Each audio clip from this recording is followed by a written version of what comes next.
ꯃꯃꯥꯡꯗ ꯊꯥꯒꯠꯈꯤꯕ ꯀꯣꯏꯁꯟꯗꯨꯒꯤ ꯑꯟꯁꯔ ꯁꯤꯗ ꯂꯩꯔꯦꯀꯣ. ꯀꯣꯏꯁꯟ ꯅꯝꯕꯔ 1ꯗ ꯀꯣꯏꯁꯟ ꯅꯝꯕꯔ 1 to 30 ꯍꯥꯟꯅ ꯊꯥꯒꯠꯀꯦ ꯇꯧꯕꯅꯦ. ꯌꯦꯡꯁꯤ 1 to 10ꯁꯦ ꯍꯥꯟꯅꯀꯣ. 1ꯁꯦ there are stages of development of child according to the Jean Piaget. The total number of stages of development is Jean Piagetꯀꯤ ꯃꯇꯨꯡ ꯏꯟꯅ ꯃꯥꯏ ꯁ꯭ꯇꯦꯖꯁꯤ ꯀꯌꯥꯅꯣ ꯍꯥꯏꯕ 4 ꯀꯩꯀꯩꯅꯣ ꯍꯥꯏꯕꯗ sensory, motor, pre-operational, concrete operational, formal operational. ꯑꯍꯥꯟꯕꯩꯁꯤꯅ 0 to 2 years, 2 to 7 years ꯑꯅꯤꯁꯨꯕꯒꯤꯀꯣ. ꯑꯗꯩ ꯑꯍꯨꯝꯁꯨꯕꯩꯁꯤꯅ 7 to 11, ꯃꯔꯤꯁꯨꯕꯒꯤ formal operationalꯁꯤꯅ 11 years and above. Jean Piagetꯀꯤ 4 stages ꯂꯩꯌꯦꯕꯀꯣ. ꯑꯗꯒꯤ question number 2, heredity refers to heredity command refers to development process of child in an environment, inheritance from father, mother, and forefather in terms of physical characteristics, mentality, etc. The capacity of child to learn from exposure to different situations, tenderness of personality of child. Heredity is ꯈ꯭ꯋꯥꯏꯗꯒꯤ ꯆꯥꯟꯅꯕꯁꯦ ꯁꯤꯗꯒꯤ B Heredity is a transmission of physical and psychological traits from parents to children through gene.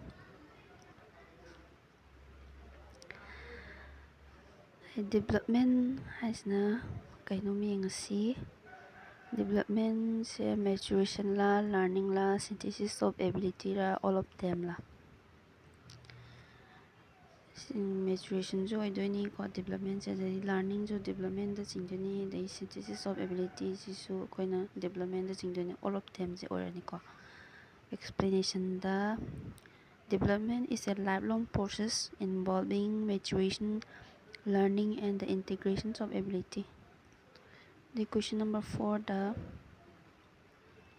social interaction is necessary for children to acquire the way of thinking and behaving that make up a community's culture. Social interaction se amaru oyebako.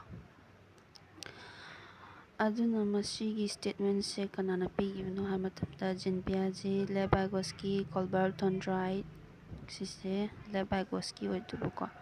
Explanation da Vygotsky believed that learning occurs through social interaction and that culture play an important role in cognitive development.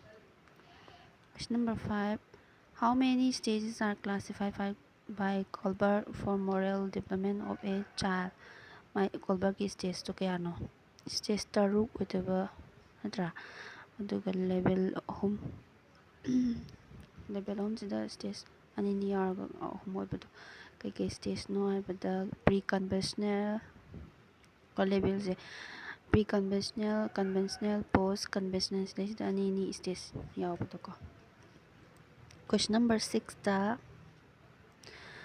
in child-centric teaching and learning, child-centric ni ko sina duga teacher role se karino haibada transmitter of knowledge la, problem solver la, narrator of fact, facilitator. Transmitter of knowledge su natre, problem solver su natre, the narrator of facts su natre, facilitator oidubuko. Explanation da in child-centered education, the teacher acts as a guide and facilitator, helping students learn through active participation. Question number 7, good parenting of children enable children to good parenting na koi angang kai si kai improve to ngamali kai enable ngamali amatamte improve language, acquire good morals, they develop social interaction. So all of the above ka loi ngamali. Good parenting support explanations ko. Good parenting supports children's language development, moral values, and social skill. Question number 8, the IQ of child is determined by classical model equation. IQ se kamana holi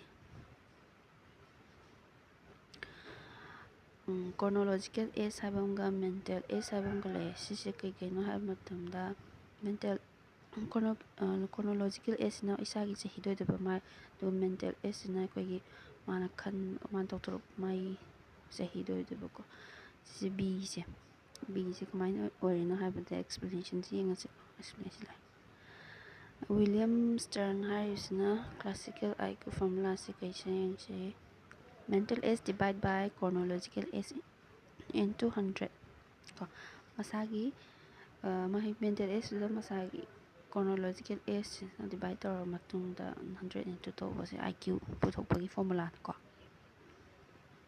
Question number 9. The theory of intelligence multiple intelligence ꯁꯦ ꯀꯅꯥꯅ ꯄꯨꯊꯣꯛꯈꯤꯕꯅꯣ? ꯁꯤꯗꯤ B.Ed ꯇꯝꯃꯛꯄꯗ ꯑꯍꯥꯟꯕꯒꯤ ꯑꯩꯈꯣꯏ ꯕꯣꯏꯗ ꯑꯗꯨꯝ ꯏꯕꯗꯣ ꯍꯋꯥꯔꯗ ꯒꯥꯔꯗꯅꯔꯅ ꯀꯣ꯫ ꯄꯥꯕ꯭ꯂꯣ ꯁ꯭ꯀꯤꯅꯔ ꯄꯤꯌꯥꯖꯦꯠ ꯁꯤ ꯍꯋꯥꯔꯗ ꯒꯥꯔꯗꯅꯔꯁꯨ ꯑꯣꯏꯗꯣꯏꯅꯤꯀꯣ꯫ ꯃꯥꯅ explanation ꯌꯦꯡꯁꯤꯀꯣ꯫ ꯍꯋꯥꯔꯗ ꯒꯥꯔꯗꯅꯔꯅ ꯄ꯭ꯔꯣꯄꯣꯁꯁꯦ that intelligence consists of multiple independent intelligence ꯌꯥꯎꯋꯦꯕꯀꯣ, such as linguistic, logical, musical, interpersonal, and naturalistic intelligence. Question number 10. 10-year boys perform as equally as the capacity of 12 years old. My IQ ꯁꯤ ꯀꯃꯥꯏꯅ ꯍꯣꯠꯀꯅꯤ? ꯉꯁꯥꯏꯒꯤꯗꯣꯀꯣ my mental age 12ꯁꯤꯗ 100ꯅ divide ꯅꯠꯇꯦ, ꯃꯥꯒꯤ chronological age 10ꯁꯤꯅ divide ꯇꯧꯔꯕ ꯃꯇꯨꯡꯗ 100 ꯑꯣꯏꯔꯗꯤ ꯌꯦꯡꯉꯣ ꯁꯤꯗꯩꯁꯤꯗ ꯀꯌꯥꯅꯣ ꯌꯦꯡꯉꯁꯤꯀꯣ꯫ ꯑꯦꯛꯁꯄ꯭ꯂꯦꯅꯦꯁꯟ 12 divide by 10 into 100 ꯁꯦ 120 ꯑꯣꯏꯌꯦꯕ ꯃꯥꯏ IQ-ꯁꯦ ꯀꯣ꯫ ꯑꯗꯩ ꯃꯊꯪ 11 to 20ꯒꯤ ꯑꯟꯁꯔ ꯑꯃꯨꯛ ꯌꯦꯡꯉꯁꯤ꯫ Question number 11ꯗ diagnostic assessment is helpful to conduct. diagnostic assessment-ꯁꯤꯅ ꯑꯩꯈꯣꯏꯗ ꯀꯩ ꯀꯥꯟꯅꯍꯜꯂꯤ? ꯀꯔꯝ ꯀꯥꯟꯗ ꯇꯧꯕꯗꯨꯅ ꯍꯦꯟꯅ ꯀꯥꯟꯅꯍꯜꯂꯤꯀꯣ? after the session ꯂꯣꯏꯔ ꯃꯇꯨꯡꯗ, ꯑꯗꯩ before the session begin session ꯍꯧꯗ꯭ꯔꯤꯉꯩꯗꯀꯣ, ꯑꯗꯩ during the annual examination ꯆꯍꯤ ꯄꯩꯈꯥꯒꯤ ꯃꯅꯨꯡꯗ ꯍꯥꯏꯇꯥꯔꯦ, at the end of the academic year ꯁꯤꯗꯤ ꯑꯩꯈꯣꯏꯅ diagnose ꯇꯧꯗꯣꯏꯅꯤꯅ ꯑꯩꯈꯣꯏꯒꯤ ꯑꯦꯛꯁꯄ꯭ꯂꯦꯅꯦꯁꯟꯁꯤꯗꯤ ꯌꯦꯡꯉꯁꯤꯀꯣ꯫ ꯃꯥꯒꯤ before the session begins-ꯇꯅꯦꯕꯀꯣ꯫ ꯀꯩꯒꯤꯅꯣ ꯍꯥꯏꯕ ꯃꯇꯝꯗ ꯃꯥꯒꯤ ꯑꯁꯣꯏꯕ ꯑꯋꯥꯠꯄꯁꯤꯡꯗꯣ ꯈꯪꯉꯀꯥꯟꯗ ꯑꯦꯁꯦꯁꯃꯦꯟ ꯇꯧꯔꯛꯀꯗꯣꯏꯅꯦꯕ꯫ ꯌꯦꯡꯉꯁꯤ ꯑꯦꯛꯁꯄ꯭ꯂꯦꯅꯦꯁꯟꯁꯤꯗꯀꯣ꯫ Diagnostic assessment is conducted before teaching to identify learners' prior knowledge. ꯃꯥꯒꯤ ꯀꯌꯥꯝ knowledge ꯂꯩꯔꯒꯦ ꯍꯥꯏꯕꯗꯨ ꯌꯦꯡꯉꯒ strength ꯑꯗꯒꯤ weakness and learning needs. It helps the teacher plan suitable instruction ꯀꯣ꯫ Question number 12. In general classroom, personality, intelligence, and physical growth are observed as heterogeneous. ꯁꯤ ꯀꯩ ꯃꯔꯝꯒꯤꯅꯣ? It is because of learning style, individual difference, family background, intelligence quotient. ꯑꯩꯈꯣꯏ general classroom ꯑꯃꯗ personality ꯑꯗꯩ intelligence physical are heterogeneous ꯍꯥꯏꯅ ꯈꯪꯅꯔꯤꯕ ꯃꯔꯝꯗꯤ ꯃꯈꯣꯏꯒꯤ ꯁꯤ Bꯁꯤ ꯑꯣꯏꯗꯣꯏꯕꯀꯣ꯫ individual difference. Explanation-ꯗ every child differ in intelligence, personality, interest, ability, and physical growth. These variations are known as individual difference. Mi amaga khedai. Aduna question number 13 se amu yengasi. Creativity is the ability to solve problems in a creativity se problem solve tawbani karam area and practical and useful manner. Common, ordinary, unique, traditional se karam boini. Common oiba potta koi problem solve tawbududi creativity natte, ordinary natte, unique ko. Unique oiba sida koina naidi traditional ko unique se oidaba. Explanation: the creativity means producing original, unique, and useful idea or solution to problem. Question number 14. The determinant of individual difference in human being are.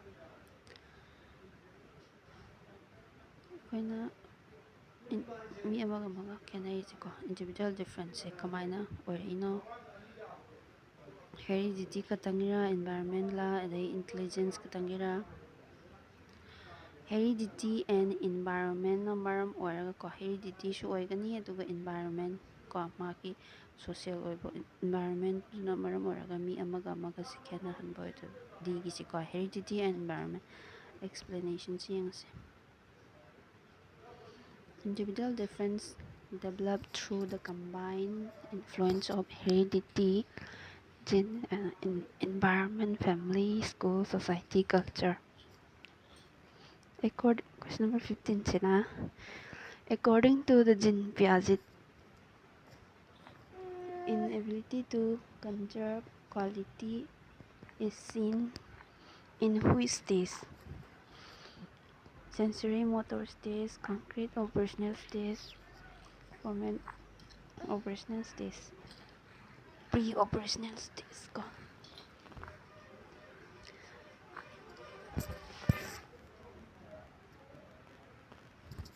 Inability to conserve quantity, ngam sise pre-operational stage da ko explanation yengsi children aged 2 to 7 in the pre-operational stage can understand the concept of conservation, that quantity remains same despite change in appearance. Sahi ani daina tare fogi ko si ꯑꯉꯥꯡꯁꯤꯡꯁꯤꯅ ꯑꯩꯈꯣꯏꯅ ꯄꯣꯠ ꯑꯃꯗ ꯍꯥꯞꯄ ꯏꯁꯤꯡ ꯑꯣꯏꯔꯣꯀꯣ ꯑꯃꯗ ꯑꯃꯨꯛ quantity ꯆꯞ ꯃꯥꯟꯅꯕꯗꯣ ꯑꯃꯗ ꯑꯃꯨꯛ ꯍꯥꯞꯄꯗꯨꯗ ꯃꯣꯏ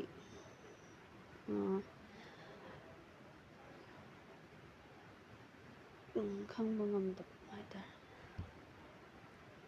ꯄꯣꯠ ꯑꯃꯒ ꯑꯃꯒ ꯃꯥꯟꯅꯗꯕꯅꯤꯅ ꯑꯃꯗ ꯍꯥꯞꯄꯗꯣ ꯆꯞ ꯃꯥꯟꯅꯕ ꯍꯥꯞꯄꯗꯨ ꯁꯣꯝꯗ ꯑꯃꯨꯛ ꯍꯥꯞꯄꯗꯨ ꯆꯦꯟꯖ ꯇꯧꯋꯤ ꯍꯥꯏꯕꯗꯨ ꯃꯣꯏ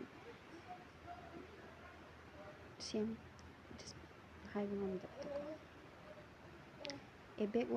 question number 16 ko. A backward child differs from a learning disability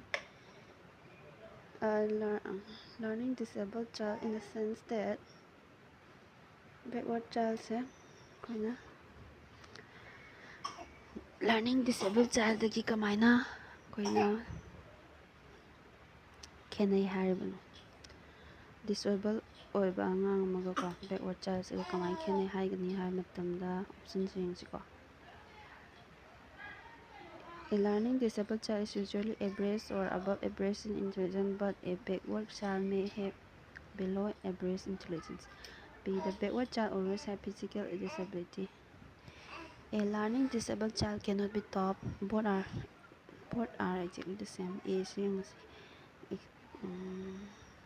explanation that a child with a learning disability usually has average or above average intelligence, but face difficulty in specific learning areas such as reading and writing. A backward child may have below average intelligence and low achievement across subjects. Question number 17.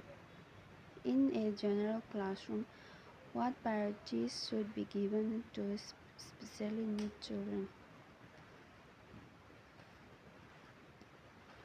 Kamaina koina priority pigani exempt them from all the classroom activity. C or B, that teach them separately from the classes, or give special care to identify and meet their need for extra support. Give them the same treatment without any support. C is explanation that inclusive education learning. Inclusive education requires teachers to identify the needs of children with special needs and provide appropriate support while keeping them included in the regular classroom. Question number 18.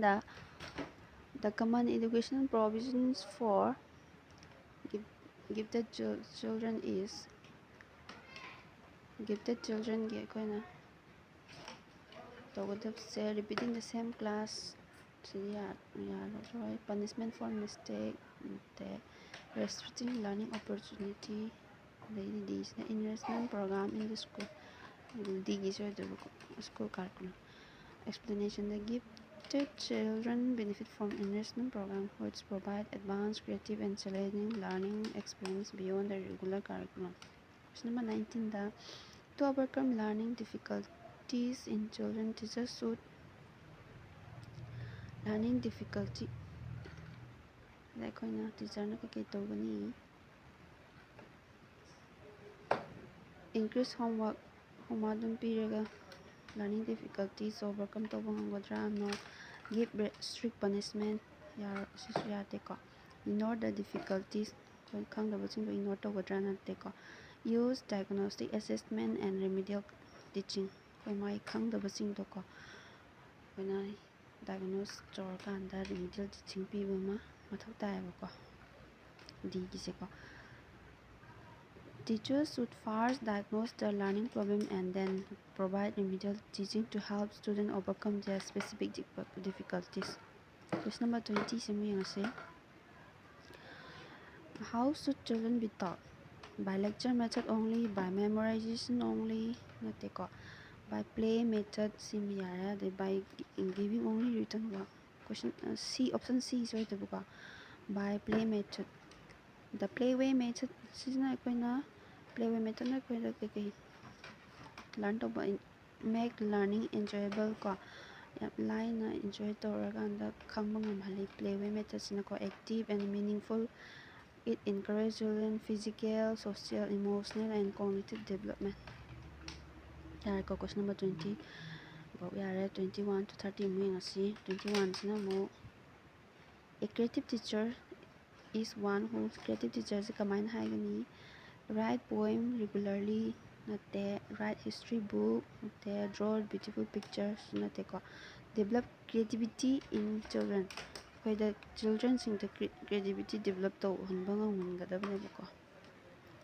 explanation that a creative teacher encourages students to think independently, ask questions, solve problems, and express original ideas. The focus is on developing creativity in learners, not just being creative personally. Question number 22. No children can ignore textbook strategy because book strategy ignore it contains many pictures. It prescribed by government. It is available in every school. The presentations of book is very systematic. Explanation a textbook presents topic in a logical and sequence order, making learning organized and easier to understand. Question number 23. The objective of teaching in the classroom is supposed to be taken up on understanding. It belongs to the understanding cognitive domain, affective domain, psychomotor domain. None of this. Cognitive domain. A explanation in Bloom's taxonomy, understanding is a level of cognitive domain which deals with thinking, knowledge, and intellectual skill. Question number 24. Monitoring the pupil to question some things. Select the alternative which is not necessary while giving homework to the pupil. Options are monitoring the pupil to do the homework properly, monitor giving clear instruction, ensuring homework is related to the lesson taught, explaining the purpose of the homework. Not necessary causes A is monitoring the option at B, C, D is necessary. Monitoring the pupils to do the homework properly. Explanation teachers should give meaningful homework with clear instruction, but they cannot monitor students continuously at home. Question number 25. Principles involved in lesson planning are all except lesson planning flexibility, definite objectives, rigidity of planning, proper organization. Side rigidity of planning a good explanation good lesson plan should be flexible, allowing the teacher to modify it according to the student learning needs. Question number 26 see. If you found one student stealing some body pencil, what should you do so that student does not repeat such practice? Punish the student severely, report the student immediately to the police, expel the student from the class, make the student aware of the bad effects of tip. Aware option D is explanation that teachers should use guidance and counseling to help the child understand why stealing is wrong and encourage positive behavior. Question number 27.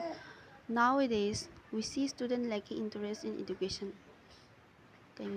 School are too large, teacher give too much homework. They cannot see a better future through education. They do not like examination. Better future education through education better future organ habits uba phangdaba interest explanation students are more motivated when they understand the relevance and future benefits of education. Question number 28.